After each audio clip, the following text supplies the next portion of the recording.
Jenny. I'm an artist and illustrator, and I specialise in drawing animals and nature. This tutorial is going to take you through the basics of sketching with a range of different pencils and should take approximately 30 minutes.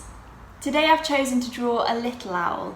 He's actually a real owl and I've met him a few times. He goes by the name of Titch. I've chosen because he has bags of character and that comes through in the reference image I've chosen, but he also has lots of tones and textures and really patterned feathers, so that's why I've gone for him, because it's a good challenge. The set of pencils that you should get should be nice and soft, so they'll be in the B category. It goes from 2B, well it goes from B, 2B, all the way to 8B. So the 2Bs and the Bs are the hardest of the sort of soft category, whereas 8B is super soft, and that's for all of your lovely kind of shading and your really dark tones in your drawing. So you want to use a range of the pencils to get the whole variety of tones. You'll need some lovely drawing paper as well. So often I choose 100 GSM or higher just because it's nice and thick, good for absorbing all of your pencil marks. Always good to keep some rubbers on hand, always useful for clearing up unwanted lines. A sharpener, keeping your pencils nice and sharp, always essential. And sometimes you can use these blending sticks as well. They're not essential, but they are sometimes useful for getting a nice gradient with your tone. Okay, so now we begin. So to start, I'm going to use a sort of middling pencil. This is a 4B. And I'm going to begin by sketching just really simple shapes, just to map out the areas of the bird. I often use an upside down egg shape to get the shape of the wing. That's really useful. If you can see here, these are really, really soft, faint lines. And they're just making sure I map out the areas where the bird is. It's almost like putting together a little plan on your paper, because you don't want to go in for the details until you know you've got your composition right, you've got your proportions right. It just saves disappointment later in your drawing. So sometimes how I cross-check my proportions, I use a line technique. So I draw, not literally, but I draw an imaginary line kind of going vertically and horizontally, and just make sure that the proportions all match. So all of the points of your bird on that line match how it is on your reference image. So you want to map out the face of the owl, and so owls are really good. They've got a really definitive two facial discs all around their eyes and a lovely beak as well. So when you look at the owl, you'll be able to see how I've just mapped out the facial features there. So you see two sort of ovals for the facial discs and a sort of diamond shaped for the beak, because when the beak is looking at you, you'll only see this bit, whereas if you're looking at the profile view, the beak will be curved. So now I'm pretty happy with where everything is. I'm quite confident with my proportions of the owl. So I'm going to change to a softer pencil, and I'm just going to bring out some of the areas of shading. So where the owl is darkest, so under the wings, under the tail, that kind of thing, just to give it a bit more three-dimensionality. So I've gone for a nice 6B this time. So owls always have this really heavy brow. It always makes them look really angry. You can see there that I've started to pick out the darker areas, the areas of tone. So now we're going to start with a few more details. And for that I'll need a harder pencil, so I'm going to go for a B. You want to just keep taking a moment to step back and have a little look at your drawing just to make sure everything works. It's very easy to get lost in it, but it's good to keep an idea of how it looks overall.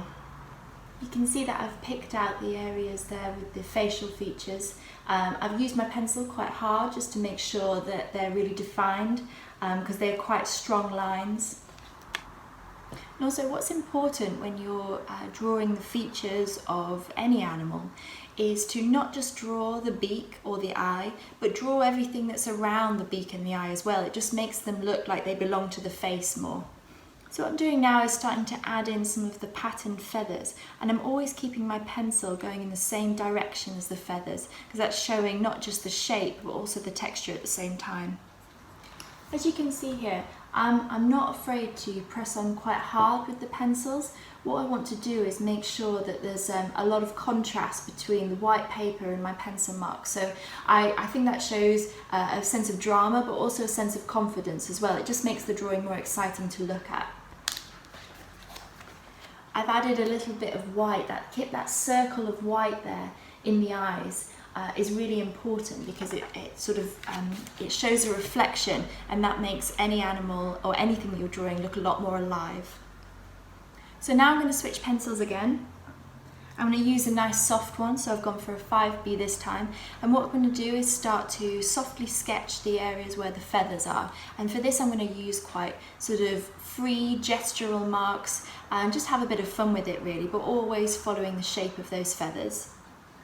By contrast, the owl's wing feathers and tail feathers are very rigid and structured, so the two together, the soft breast feathers and the structured wing feathers, are a nice contrast.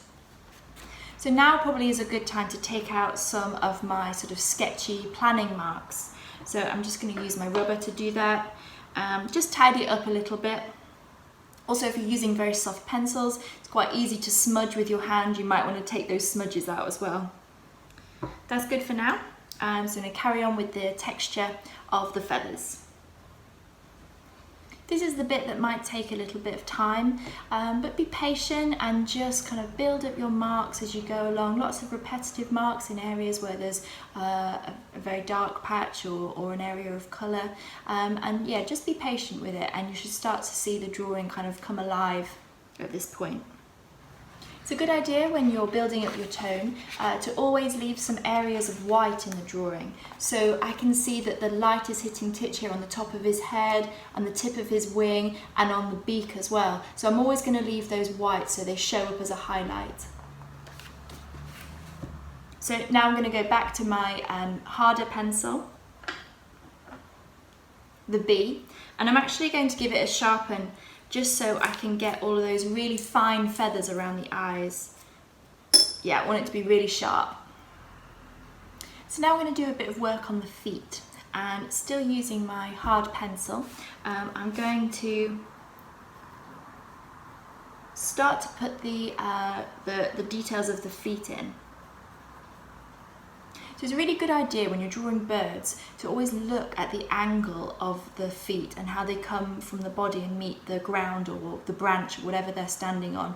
It's actually an interesting angle, so you might want to check that before you crack on with this part. This bird's got nice long talons, even though it's quite a little bird. And quite furry feet as well, so still keeping all those lovely details, all those fine hairs. You give him a nice branch to sit on, just so he's not floating in midair. Also good to give a little bit of shadow as well, just to show that that bird has gravity and has a weight. You can see just the foot section there. And for the last part, I'm going to just keep working into those feathers. Be careful not to go too far. It's a good idea to, again, keep stepping back, looking at your drawing. If it looks finished, don't do any more. It's good to not overdo things. And sometimes when I would like to have a bit of a different texture on my page, I take a soft pencil and use it on its side, and so sometimes that gives me a really nice sort of yeah, just a different look to my pencil marks. So I think we're just about done with our owl drawing. I'm really happy with this portrait of Titch. The last part I think I'm going to do is just go around with this blending tool and just see if I can just get a nice smooth gradient on the edges of the feathers. I don't do it very much, but it's just a nice little thing to do right at the very end. Yeah, I think I'm pretty happy with that. Here's Titch the owl, looking nice and angry. Now what I'm going to do is just give it a sign, and I hope you enjoyed it. Have a lovely day.